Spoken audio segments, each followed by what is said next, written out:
Somebody's Luggage, a collection of themed short stories by Charles Dickens and other writers.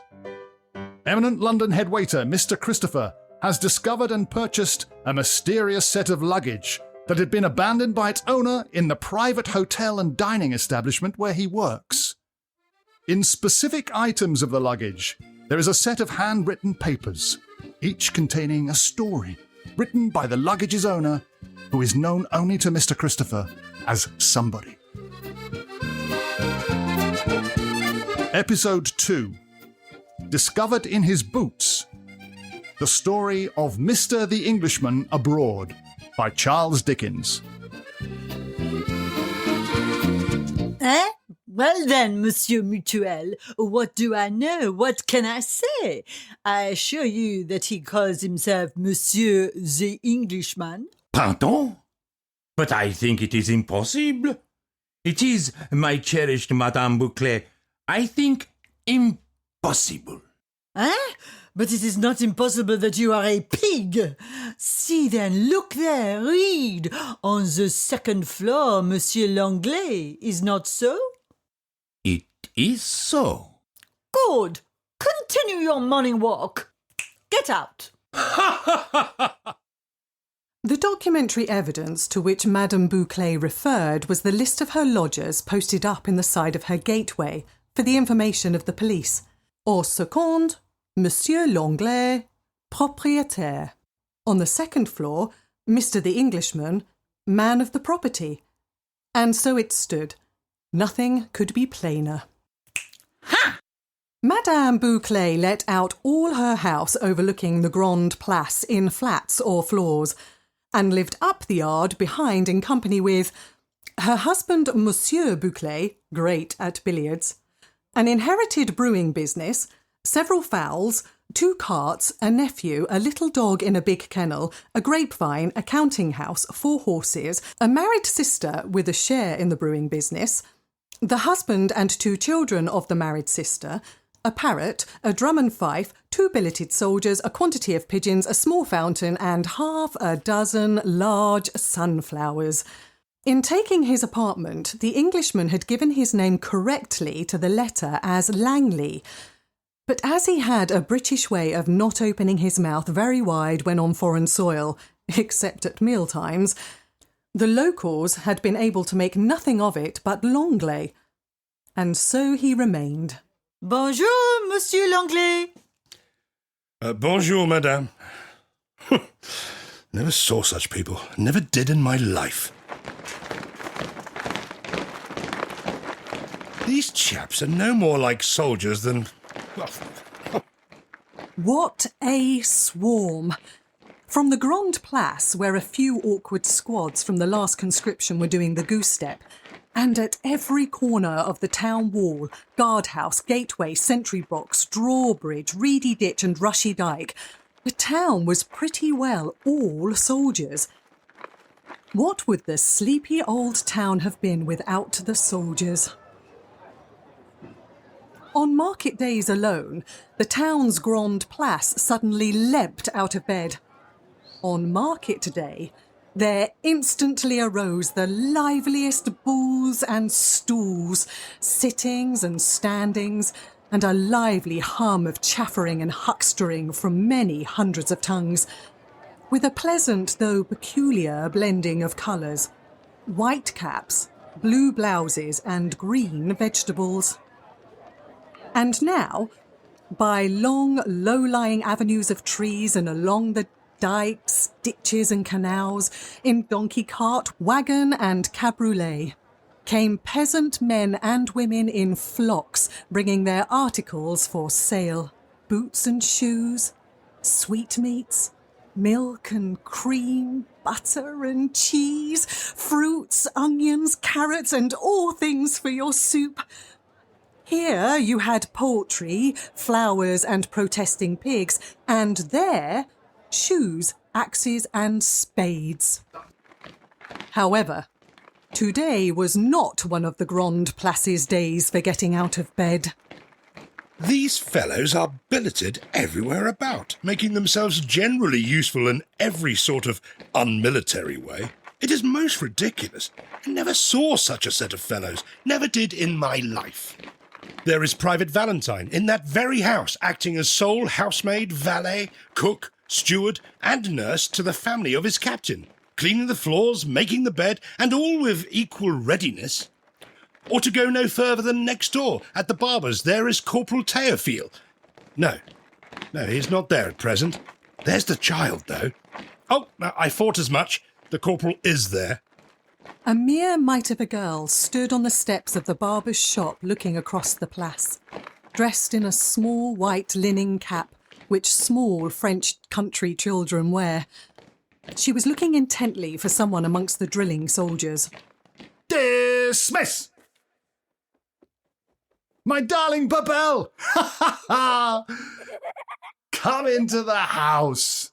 Look here, by George, he's a fool. Now, Mr. the Englishman had had a quarrel with his own disobedient and disowned daughter, and there was a child in that case too. He had come abroad to be rid of his daughter for the rest of his life. But the windows of the house of memory and the house of mercy are not so easily closed as those made of glass and wood. They fly open unexpectedly. They rattle in the night, and they must be nailed up. But he had not yet quite driven the nails home. So he passed a disturbed evening and a worse night. So it came to pass that the corporal was not to be dismissed. Indeed, he could not have planted himself with more determined immovability, plump in the middle of the jealous and resentful Englishman's thoughts. Mr. the Englishman had but to look out of the window, to look upon the corporal with little Babel. He had but to go for a walk, and there was the corporal walking with Babel. He came home, and they were at home before him.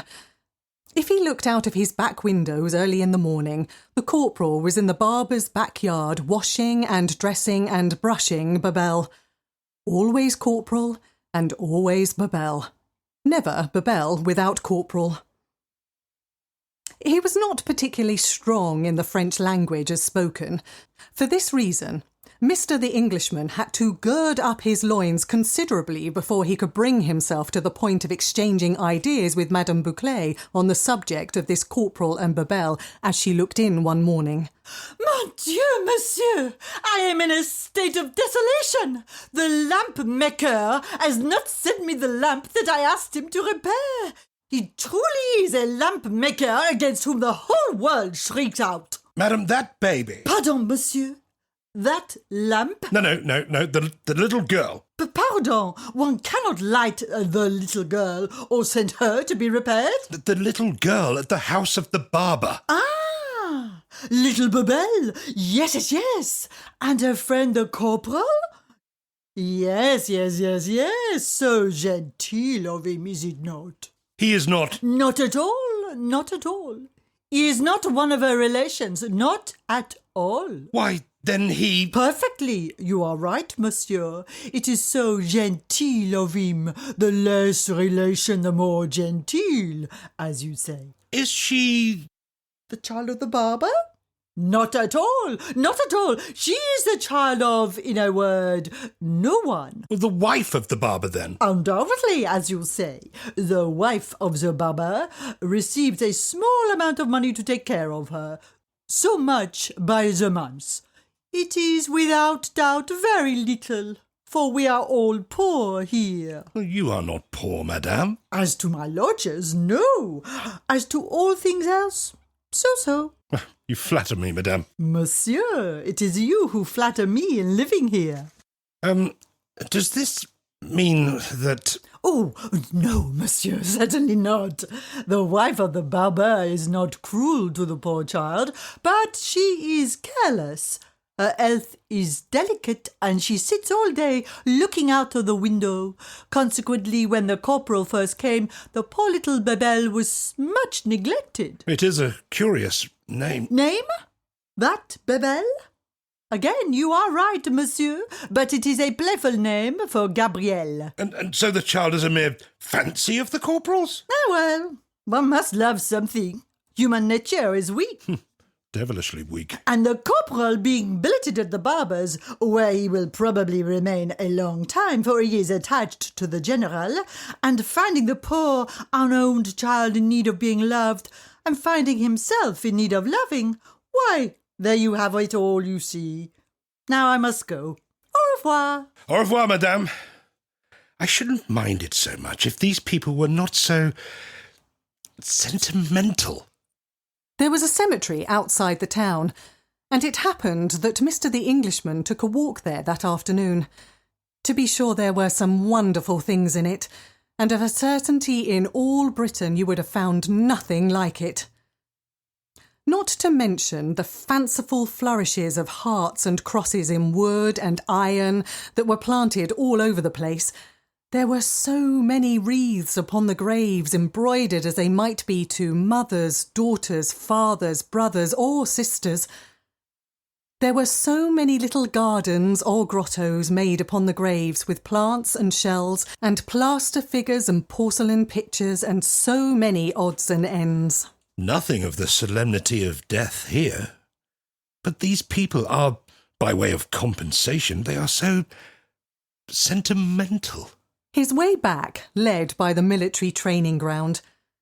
There he passed the corporal instructing young soldiers in how to swing themselves over rapid and deep watercourses on their way to glory by means of a rope, with himself deftly plunging off a platform and flying 100 feet or 2 as an encouragement to them to begin. There he also passed the small Babel, with her round eyes wide open, surveying the proceedings like a wondering sort of blue and white bird.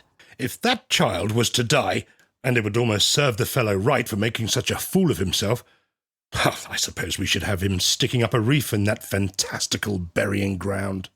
Nevertheless, after another early morning or 2 of looking out of the window, he strolled down into the place when the corporal and Babel were walking there and touched his hat to the corporal.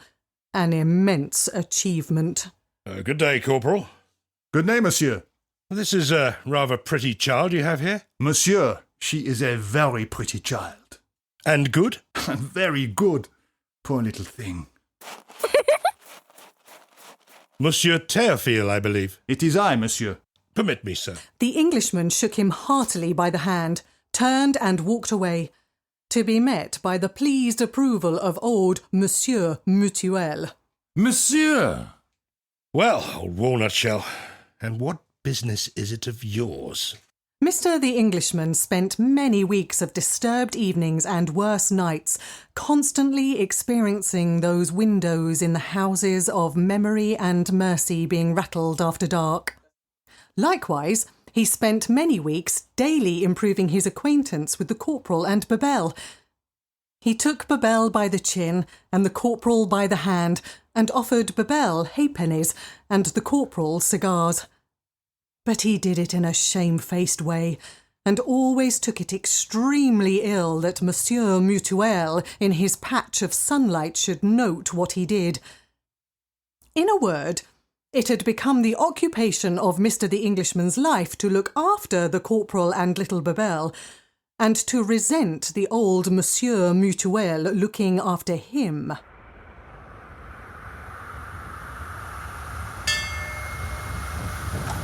This occupation only varied by a fire in the town one windy night, and much passing of water buckets from hand to hand and beating of drums, in which the Englishman rendered good service. Then all of a sudden the corporal disappeared. Next, Babel disappeared. She had been visible a few days later than the corporal, sadly deteriorating as to washing and brushing. Babel? She did not speak, looked scared and ran away.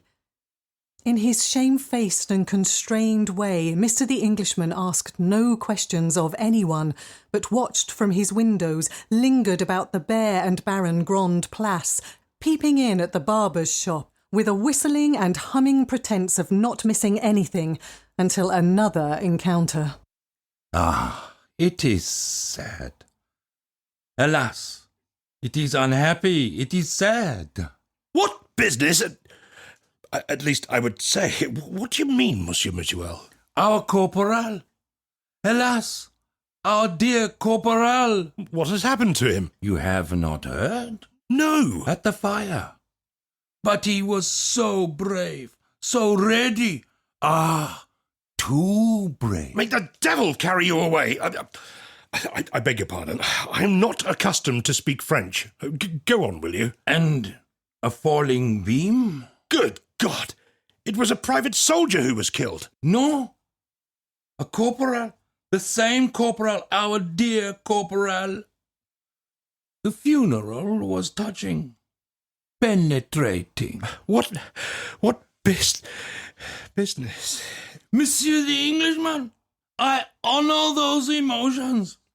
I salute you with profound respect. Good day. I little thought that when I was looking around that cemetery. I'll go there. He went straight there and, searching for the corporal's grave, went softly on, up and down, peering in among the crosses, hearts, columns, obelisks and tombstones. It troubled him now to think how many dead there were in the cemetery. I might suppose that everyone was dead but I. But not everyone was. A child was lying on the ground asleep. Truly he had found something on the corporal's grave to know it by, and that something was Babel. The dead soldier's comrades had worked lovingly on his resting place, and it was already a neat garden on which the child slept. Babel, my little one, you must not lie here. You must come with me.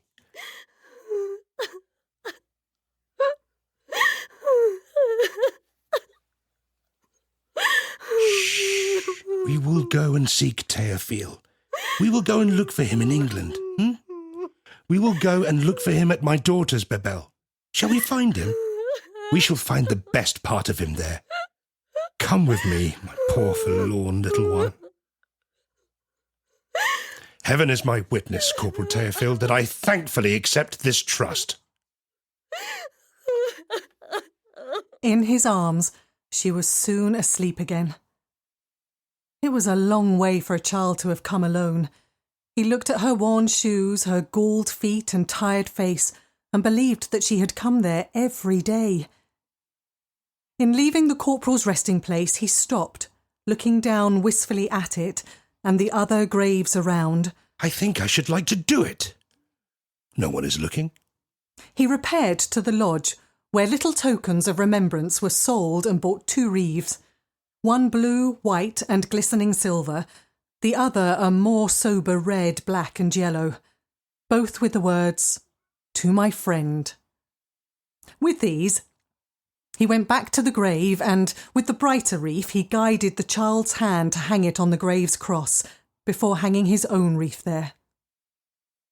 Mr. the Englishman took it very ill when he looked around the street corner into the Grande Place, carrying Babel in his arms, that old Monsieur Mutuel should be there airing his red ribbon. He took a world of pains to dodge the worthy Mutuel, skulking into his own lodging like a man pursued by justice. Safely arrived there at last, he made Babel's toilet as he had often seen the corporal make it, gave her to eat and drink, and put her to bed. Slipping out into the barber's shop, he came back again with the whole of the child's meagre personal property, after a brief interview with the barber's wife, and recourse to his purse and card case. As it was irreconcilable with his whole course and character that he should carry Babel off in state, or receive any compliments or congratulations, he devoted the next day to getting his 2 portmanteaus out of the house by artfulness and stealth. He paid his few debts in town, and prepared a letter for Madame Bouclé, enclosing a sufficient sum of money in lieu of notice. A train would come through at midnight, by which he would take Babel to look for Théophile in England at his forgiven daughter's. All went prosperously, and he got into an empty carriage where he could lay Babel on the seat. He had just leaned back in his own seat when he became aware of a curious appearance at the window. ghostly little tin box floating up in the moonlight and hovering there. What the? He leaned forward and put out his hand. Excuse me, Monsieur the Englishman. Monsieur Mutuel! It is I. I shall reverence this little box forever if your so generous hand would take a pinch of snuff from it at parting. Adieu, God bless you! Mr. the Englishman, God bless you. And Mr. the Englishman, and God will bless you in the happiness of the protected child now with you, in your own childhood home, and in your own remembrances. And this from me. Mwah. He had barely time to catch a bouquet from her hand before the train was flying through the night. Round the paper that enfolded it was bravely written, "Homage to the friend of the friendless." Not bad people, Babel. No, they are so sentimental.